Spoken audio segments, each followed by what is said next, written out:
Halo semuanya, pada kesempatan kali ini, kami dari kelompok 8, kelas 448, D3 Akuntansi Reguler 2019 akan mempresentasikan salah satu materi akuntansi biaya 2, yaitu materi PER. Adapun outline dari video ini, yaitu yang pertama ada konsep dasar PER, yang kedua ada istilah dalam PER, dan yang ketiga ada contoh soal. Jadi, kita akan mulai dari konsep dasar dari PER itu sendiri. Pertama-tama, kita akan membahas tentang apa itu PER. Jadi, untuk teman-teman yang belum tahu, PER merupakan sebuah singkatan dari Program Evaluation and Review Technique, yang bisa diartikan sebagai diagram probabilistik yang menggambarkan hubungan antara beberapa rangkaian kegiatan. Kemudian, kita akan masuk ke tugas dari PER. Tugas dari PER yang pertama, untuk menghitung durasi waktu terpanjang untuk menyelesaikan proyek secara keseluruhan. Dan yang kedua, didasarkan pada waktu yang diperlukan untuk urutan aktivitas yang terpanjang. Kemudian, kita akan masuk ke dalam fungsi dari PER. Fungsi dari PER yang pertama, untuk meminimalkan waktu yang dibutuhkan. Yang kedua, meminimalkan biaya yang dikeluarkan. Dan yang ketiga, untuk tetap menjaga kualitas proyek. Baik, selanjutnya saya akan menjelaskan istilah yang ada di dalam PER. Yang pertama ada event. Event merupakan suatu kejadian dimulainya atau berakhirnya suatu aktivitas berupa satu titik. Kemudian ada activity atau aktivitas, yaitu garis yang menghubungkan dua titik atau dua event. Kemudian ada path atau jalur, yaitu rangkaian kegiatan yang disusun dari event dan activity. Kemudian di dalam path ini terdapat istilah penting, yaitu critical path. Critical path ini merupakan jalur kritis atau jalur terpanjang. Disebut kritis karena tidak boleh ada penundaan, karena ketika ada penundaan maka akan menunda aktivitas secara keseluruhan. Kemudian kita dapat melihat ilustrasi sederhana di bawah. Titik A merupakan suatu event, titik B juga merupakan suatu event, dan titik C juga merupakan suatu event. Titik A ke titik B merupakan suatu aktivitas. Titik B ke titik C juga merupakan suatu aktivitas. Kemudian titik A ke B dan ke C ini disebut dengan jalur atau path. Selanjutnya ada earliest time, itu waktu paling cepat event untuk diselesaikan. Kemudian ada latest time, yaitu waktu paling lama event untuk diselesaikan. Kemudian ada slack time, yaitu selisih antara earliest time dengan latest time. Selanjutnya ada expected time, yaitu waktu rata-rata yang dibutuhkan untuk menyelesaikan suatu aktivitas. Untuk mencari expected time ini, kita perlu mengetahui ada 3 probabilitas waktu. Itu yang pertama ada time optimistic, yaitu waktu paling cepat, dan yang kedua ada time most likely, yaitu waktu perkiraan moderat, dan yang ketiga ada time pessimistic, yaitu waktu paling lambat. Sehingga untuk mencari expected time ini kita dapat menggunakan rumus expected time sama dengan time optimistic ditambah 4 dikali time most likely ditambah time pessimistic dibagi 6. Selanjutnya, kita akan membahas contoh soal. Soal ini didapat dari Carter edisi 14, latihan P16-9. Jadi di soal P16-9 disebutkan bahwa Timothy Store membuat diagram berikut dan schedule yang menyertainya untuk pembukaan toko retail yang diusulkan. Schedule tersebut menggambarkan aktivitas, perkiraan waktu dalam minggu, perkiraan biaya untuk setiap aktivitas, dan kemungkinan pengurangan waktu dalam minggu, serta biaya inkremental dari aktivitas-aktivitas yang dapat diselesaikan dalam waktu yang lebih singkat. Diestimasikan bahwa toko tersebut seharusnya menghasilkan kontribusi kira-kira sebesar $2.000 per minggu terhadap laba operasi. Di sini juga disajikan diagram PER dari Timothy Store tersebut. Selanjutnya disajikan juga rincian dari diagram PER tersebut. Sebagai contoh, untuk aktivitas AB, yaitu merupakan aktivitas desain eksterior, dengan expected time sebesar 3 minggu, reduced time-nya sebesar 1 minggu, dan possible expected cost sebesar $5.000 dengan incremental cost to achieve reduced time sebesar $4.500. Begitu juga untuk aktivitas AC, AD, BE, dan seterusnya. Jadi di soal ini kita diminta untuk yang pertama untuk menentukan garis kritis normal, lamanya dalam minggu, dan biaya normal yang akan terjadi dalam pembukaan toko. Yang kedua, untuk menghitung waktu minimum di mana toko dapat dibuka dan biaya yang terjadi untuk membuka toko lebih cepat. Dan yang ketiga, untuk menjelaskan apakah toko tersebut sebaiknya dibuka dengan jadwal normal atau dengan program yang lebih cepat. Untuk soal yang pertama, untuk menentukan garis kritis normal, lamanya dalam minggu, dan biaya normal yang akan terjadi dalam pembukaan toko, pertama-tama kita harus menentukan ada berapa jalan yang dapat dilalui untuk berpindah dari event A menuju ke event L. Jalur pertama yang bisa dilalui adalah jalur A, ke B, ke E, ke H, ke K, dan ke L. Untuk jalur kedua, A, C, F, I, K, dan L. Untuk jalur yang ketiga, A, C, F, J, K, dan L.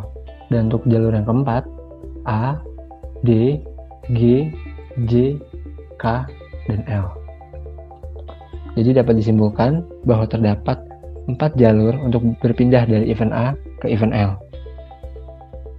Kemudian langkah yang kedua, kita harus menjumlahkan angka-angka dari semua aktivitas yang dilalui pada masing-masing jalur tersebut.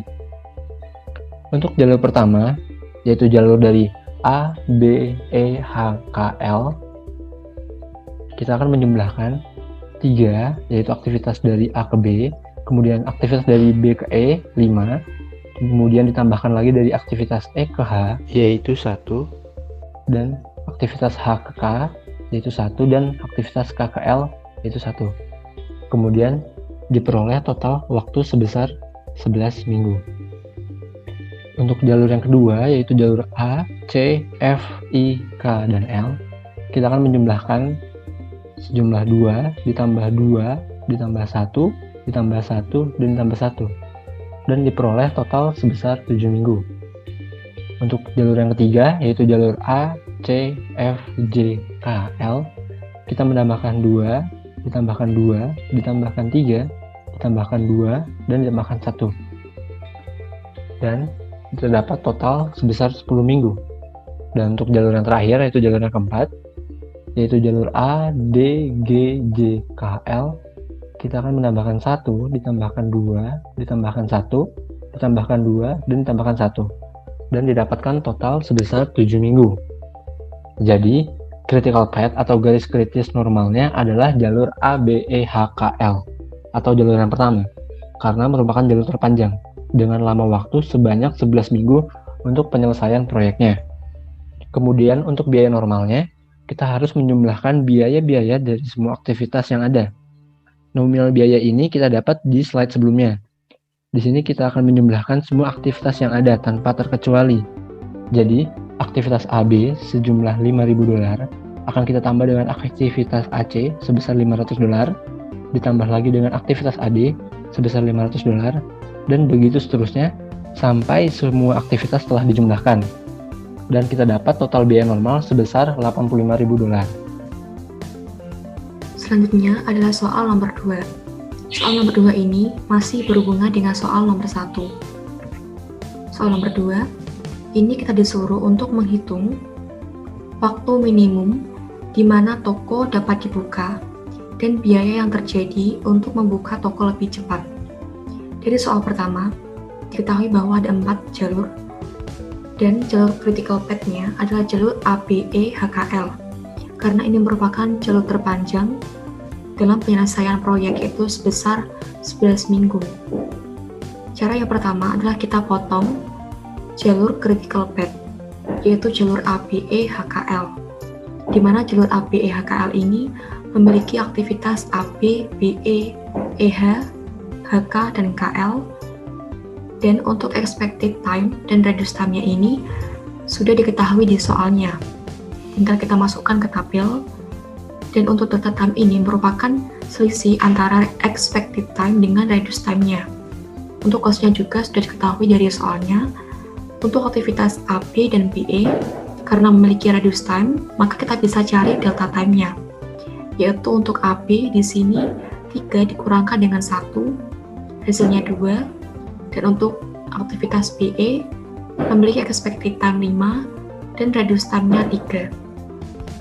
maka adanya akan delta time-nya 2. Jadi, dari crashing time 1, bisa kita simpulkan bahwa waktu berkurang sebanyak 4 minggu, yaitu 2 plus 2.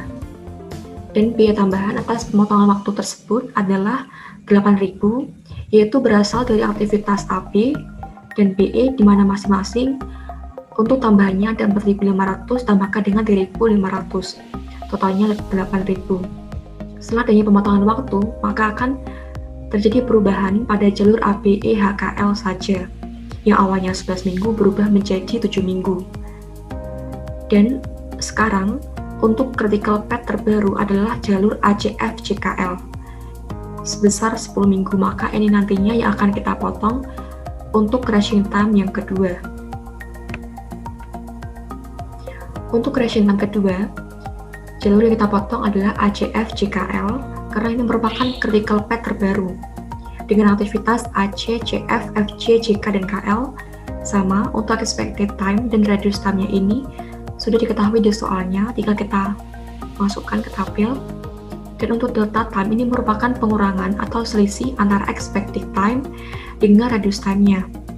Dan untuk cost-nya juga sudah diketahui dari soalnya. Jadi, untuk yang tidak memiliki radius time, maka tidak bisa kita cari delta time-nya. Dari aktivitas FC dan JK, ini ada delta time, totalnya ada 2 minggu. Jadi dari tabel ini bisa kita lihat bahwa dari crashing time kedua, waktu berkurang sebanyak 2 minggu, yaitu 1 plus 1. Dengan biaya tambahan atas pemotongan waktu tersebut adalah sejumlah 3.500, yaitu aktivitas FC 2.000 dan aktivitas JK 1.500, totalnya 3.500. Setelah adanya pemotongan waktu, maka akan menjadi 8 minggu yang awalnya 10 minggu menjadi 8 minggu. Jadi kesimpulannya, total biaya untuk crashing time atau pemotongan waktu yaitu dari crashing time pertama 8.000 ditambahkan dengan crashing time kedua sebesar 3.500, total keseluruhan crashing time adalah sebanyak 11.500. Jadi, proyek paling cepat dapat diselesaikan dalam waktu 8 minggu. Dengan total biaya normal ditambahkan dengan biaya untuk memotong waktu tersebut, yaitu 85.000 ditambahkan dengan 11.500. Totalnya adalah 96.500. Soal ketiga, jelaskan apakah toko tersebut sebaiknya dibuka dengan jadwal normal atau dengan program yang lebih cepat. Untuk yang sebelah kiri, di sini ada proyek yang diselesaikan tanpa crashing time. Di sini untuk biaya normalnya sebesar 85.000 dan pendapatannya sebesar 2.000. Dan untuk proyek yang diselesaikan dengan crashing time atau pemotongan waktu dengan agar lebih cepat penyelesaiannya, di sini ada biaya tambahan sebesar 11.500. Dan untuk tambahan pendapatannya yaitu 2.000 dikalikan dengan 3 minggu. 11 minggu untuk waktu normalnya dikurangkan dengan 8 minggu untuk waktu penyelesaian tercepatnya, sama dengan 6.000. Dari proyek yang diselesaikan dengan crashing time ini, bisa kita simpulkan bahwa terjadi net loss karena delta TR-nya itu kurang dari delta TC-nya atau total cost-nya. Karena pendapatan yang kita terima itu lebih sedikit daripada total biaya yang kita keluarkan, dengan selisih sebesar 5.500, yaitu dari 11.500 dikurangkan dengan 6.000. Kesimpulannya, Timothy sebaiknya menyelesaikan proyek tetap sesuai dengan perencanaan awal atau jadwal normal, yaitu penyelesaian proyek dalam waktu 11 minggu atau proyek tanpa adanya pemotongan waktu atau without crashing time dengan biaya normal sebesar 85.000. Sekian dapat kami sampaikan. Semoga bermanfaat. Terima kasih.